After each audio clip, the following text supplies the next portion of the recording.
Sobat Kairos, firman Tuhan bagi kita pada hari ini dari Injil Yohanes pasal 16 ayat 24 demikian. Sampai sekarang kamu belum meminta sesuatu pun dalam namaku. Mintalah, maka kamu akan menerima supaya penuhlah sukacitamu. Demikian firman Tuhan. Sobat Kairos, saya yakin sebagai orang Kristen yang percaya, tentu doa-doa kita selalu diakhiri dengan dalam nama Yesus. John White dalam bukunya The Fight menyampaikan ilustrasi menarik tentang bolehkah seseorang meminta dalam nama Yesus agar mendapat nilai A dalam ujian. Permintaan yang tampak remeh ini bukanlah masalah.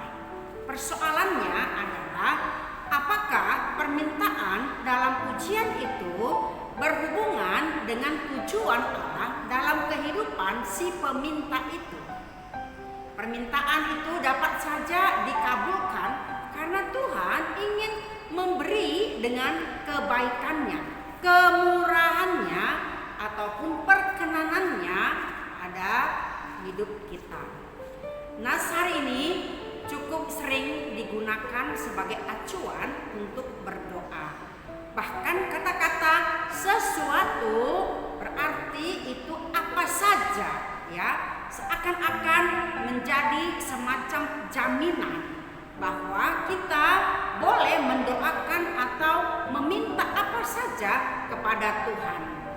Namun kalau kita membaca ayat-ayat lain dalam perikop ini, ada beberapa ayat yang membahas tentang perpisahan Yesus dengan murid-muridnya.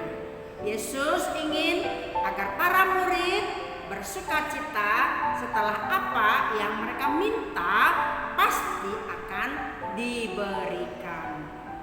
Sobat Kairos, sebagai orang tua, kita kerap memberikan hadiah kepada anak-anak kita, ya. Pada saat anak kita ulang tahun, naik kelas, disuruh nggak pakai lama dan sebagainya.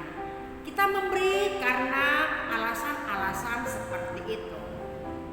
Dulu ketika anak-anak masih kecil, ada kalanya saya atau saudara juga memberikan hadiah secara spontan, tiba-tiba dan tak terduga, dengan tawaran-tawaran di mana dia bebas memilih apa yang dia sukai. Tawaran hadiah itu membuat hati si anak manapun pasti akan tercengang.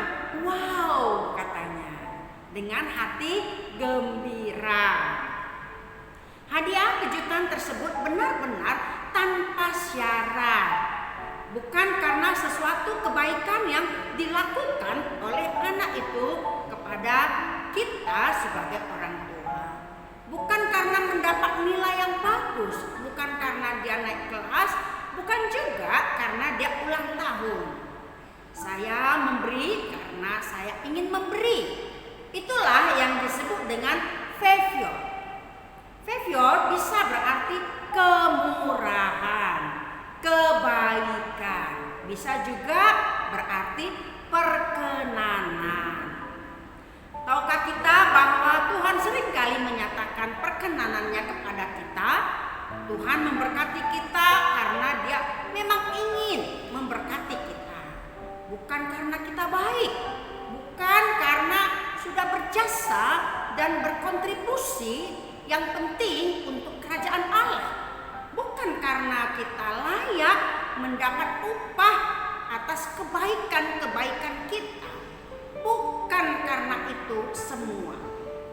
Itulah favor, itulah waktu perkenanan Tuhan memberikan kemurahannya untuk kita. Sayangnya banyak orang Kristen tidak mengerti rahasia ini. Kita selalu berpikir Tuhan tentu punya alasan tertentu mengapa Dia memberkati kita. Pemikiran seperti ini membuat hubungan kita tidak lagi seperti bapa dengan anak, tapi mungkin lebih lebih mirip Tuhan dengan hambanya. Berkat selalu dianggap sebagai upah. Karena itu kita berusaha habis-habisan untuk melakukan yang baik, saleh, rajin, melakukan sesuatu untuk kerajaan Allah supaya kita mendapat upah, mendapat berkat.